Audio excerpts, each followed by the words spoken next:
and welcome to Session 7 on relationships. And we're talking about levels of intimacy. You know, this might be new to some of you, but the truth is that we cannot have all people with the same amount of access, influence, and intimacy with us across the board. We have to be able to prioritize relationships and to listen to the Holy Spirit and allow Him to manage people's time and input into our lives. The different levels of access that other people have is also a key. We want to not just have people honor our boundaries and our levels, but we want to honor theirs as well.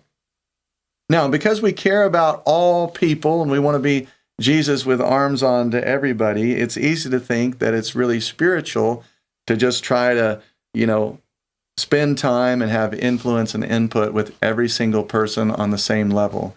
But anybody that's tried to do that has found how unhealthy and unsustainable it is. So to see the pattern for the Christian life, we have to look first at Jesus, and we certainly see that He prioritized relationships. Jesus had boundaries and certain levels, even as Pastor Jeremy talked about when he shared with different people. Of course, first and foremost, God was His central focus. He walked with Him, talked with Him. He was the central priority of everything He did. Then, of course, we see the model of the 12, the 3, and the 1, which Pastor Jeremy also talked about. The 12 disciples. Jesus had great relationship, intimacy, and influence with the 12, but out of that 12, He also had Peter, James, and John. And then out of that 3, He also had John, the disciple whom Jesus loved and whom He charged with helping to take care of His mother while He was being crucified there on the cross. So the innermost circle of influence that we'll have is going to be our core, and as I mentioned, God has to have that spot. Nobody knows you better, nobody loves you better than Jesus Christ, so He owns your primary prioritizing and your primary allegiance. The next level of intimacy would be your most intimate human relationship. Now, if you're married, this will be your spouse. If not, this could be a parent or sibling or maybe a very close friend. But it doesn't mean, again, that all people have all access to you. And when we talk about boundaries, we don't set boundaries in relationships to be mean. We set them in alignment with God-given priority and how He's spoken to us about His will and desire for our life.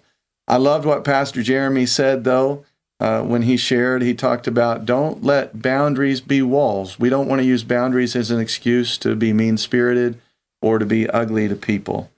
Again, although I personally care about every person's needs, it's absolutely impossible for me to have enough time, strength, or influence to touch every single person who I care about. So again, we learn this from Christ, that you're just going to have different levels of relationship with different people. That's how boundaries work. And by default, you say yes to someone or something on one level, you're going to end up saying no to someone or something on another level. But again, if we look at Jesus, He would prioritize, of course, time with His Father. He'd go away from the crowds to be alone with His Father. He didn't heal every single person that He ever saw. He only, did what He saw the Father do. He only said what He heard the Father say.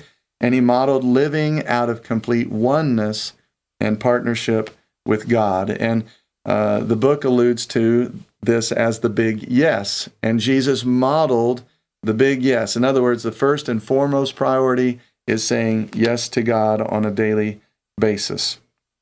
Again, if we don't end up prioritizing God first, then a human being can very easily slide into that spot. And boy, once that central spot is overtaken by someone or something other than God, it can wreak real havoc in our relationships.